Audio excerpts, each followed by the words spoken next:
Undivided is brought to you by 1530 Mortgage. Visit them at 1530mortgage.com. I'm Brandy Cruz, and this is Undivided. Today, a plea to lawmakers for a special session before the new year. Also, an effort to help military spouses achieve financial stability. And we're going to have an opportunity to, bring people on both sides of the aisle who support our military families. And finally, another ill-advised bill put forth in the name of racial equity.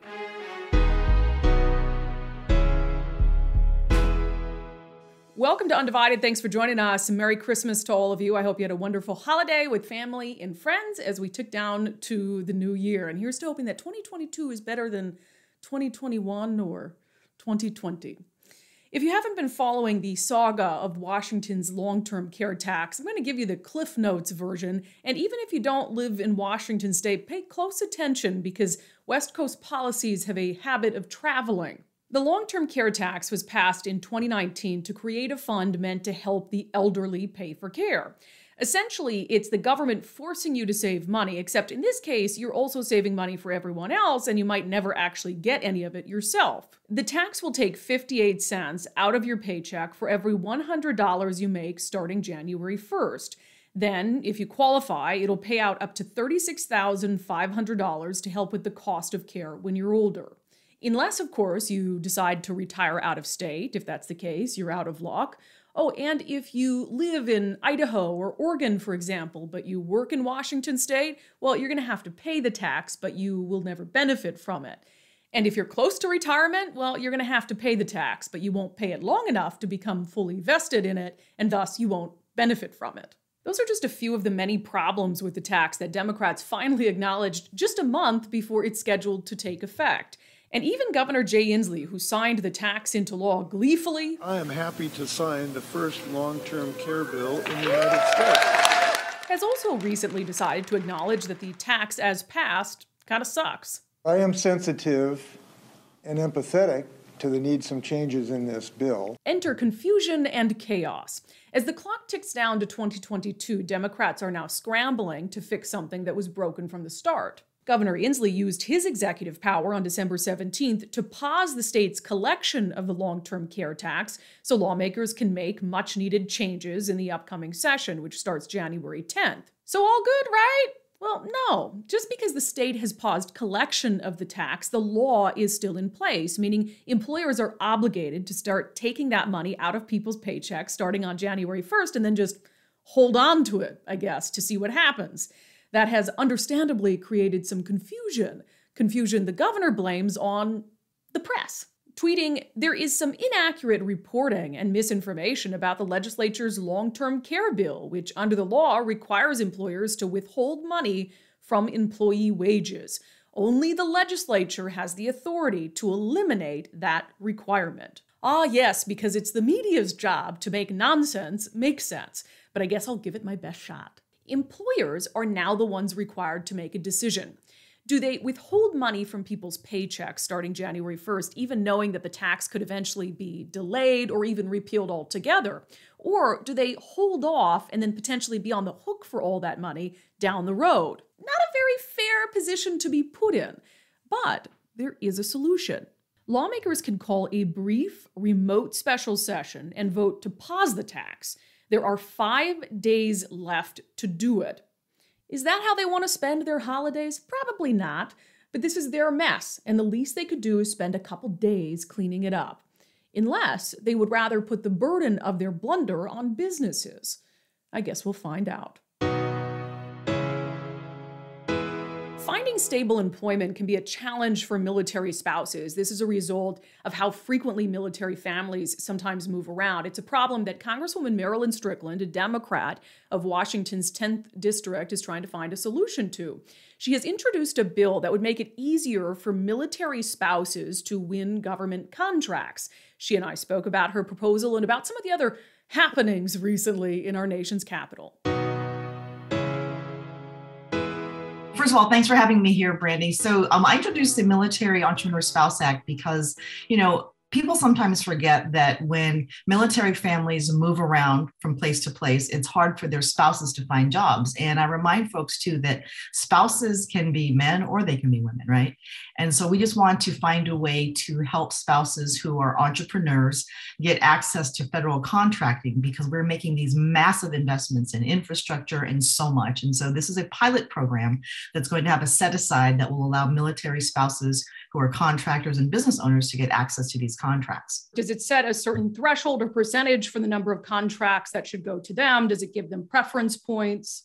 Yeah, so it's a set aside, so it's a percentage, so it's 5%, and it's an opportunity for the Small Business Administration to say, okay, let's try this program out in different markets where we know we have a large military population and opportunities for contractors to get access to work. And a couple of data points I want to share with you. 57% of military spouses report being underemployed, where they are in jobs that don't pay commensurate with their experience. And then the unemployment rate is somewhere around 25 to 28%. You know, when you look at employers trying to make a decision about hiring someone, you know, if someone reveals that they're a military spouse, they think, well, they're going to move soon, so why would I invest in someone? And so I think that, you know, this is an opportunity to make it more fair and more equitable so that military spouses get access to contracting opportunities. And I think sometimes we forget people often turn to entrepreneurship when they have a hard time in the job market. What kind of pushback do you anticipate? I mean, whenever you set a priority for a certain population of people, you're always going to have pushback that says that's unfair to the competitive marketplace. So how are you going to answer pushback from other individuals who are also trying to compete for government contracts? Well, I say this, Brenda, I said, you know, I think historically people have thought, well, there's a very finite number of contracting opportunities because there was a slice of the pie available. With all these investments that we're making right now, that pie is large enough and there's plenty for everyone. But we want to make sure the system provides access to everyone. What's good about this, this effort is that it's a bipartisan effort, and we're going to have an opportunity to, bring people on both sides of the aisle who support our military families. Another data point that I think is important too, because I talk about the lens of equity, especially racial equity, is that 43% of the people who serve in the military are people of color. And so as we talk about, ways to provide economic opportunity for as many people as possible, this is one mechanism to do that as well. You mentioned the hope for bipartisanship. Usually when it comes to helping our men and women in uniform, we can anticipate some level of bipartisanship, but you never know these days. So have you had any bipartisan interest expressed? Yeah, I think there will be. And here's what I say. I serve on the House Armed Services Committee. And when we approved that national defense budget, it was approved 57-3 out of our committee.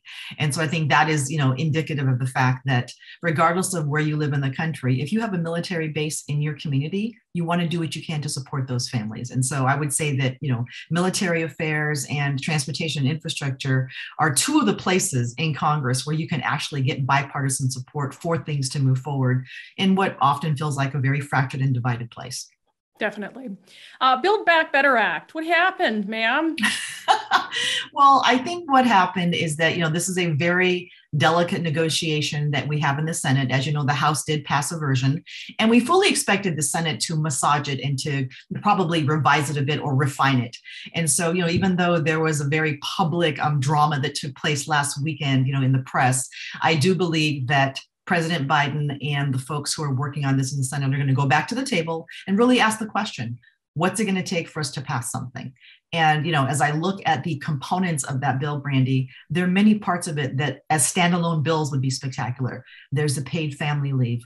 There's the child care and elder care. There's capping insulin at $35 a month. There's the $150 billion of affordable housing that Maxine Waters helped secure through her committee to get in there. So there's so many good components to it. So I think the conversation really is, with the child tax credit, what are we going to do that we can get over the hump? And then next year, we start working again on some other policies if we don't get it into this BBB bill. Let's end with this, Congresswoman. We are entering a new year full of new possibilities. What are some things that you think Democrats and Republicans ought to be able to work together on in 2022? I think it's remarkable that voting rights has become a divisive issue, because renewing the Voting Rights Act has always been something that we just did on autopilot, bipartisan support. So I think voting rights has to be front and center here, because you see things happening around the country that are trying to suppress people's votes. And it's a very reasonable bill. Let's make Let's make Election Day a national holiday. Let's have 15-day early voting. Let's allow people to have mail-in ballots. When more people participate in democracy, that doesn't favor one party or the other. It's good for the nation. And so I'd say voting rights are important. And then, just looking at, again, this pandemic, are people getting vaccinated? Are we getting tests out to folks? And just doing what we can to really address the fact that this pandemic has gone on for so long, and we all have to do our part to help defeat it. Quickly, when you talk about, Voting Rights Act and making sure people have access to mail-in voting, in our state, we've had a lot of time to get that system right. And at the beginning, it was a little rough. So if you're going to open up that possibility and make it easier for other states, does that come with help to ensure that it's being done in a way that's transparent and fair? Absolutely. I mean, I tell folks when it comes to voting, this should be let the sunshine in. Let's show everyone what we're doing, how we're protecting voters, how we're protecting voting rights, and even making it easier. We should make it easier, not harder for people to vote. And if you look at the voting turnout that happened in the recent, municipal elections, it's almost shameful that so few people are showing up to vote. And so anything we can do to make it easier around the country is just better for democracy. And my full interview with Congresswoman Strickland is up now for Undivided subscribers. Join us at patreon.com/undivided or by joining my locals community, brandycruz.locals.com. I was tipped off over the weekend to a bill that's been pre-filed ahead of the 2022 legislative session. And thank you to Undivided viewer Daniel, who let me know about it, and he spotted it because it was filed the day before Christmas Eve. So understandably, not a lot of people, including myself, were paying attention to pre-filings on that day. Let's talk more about this bill in a segment we call Unbelievable.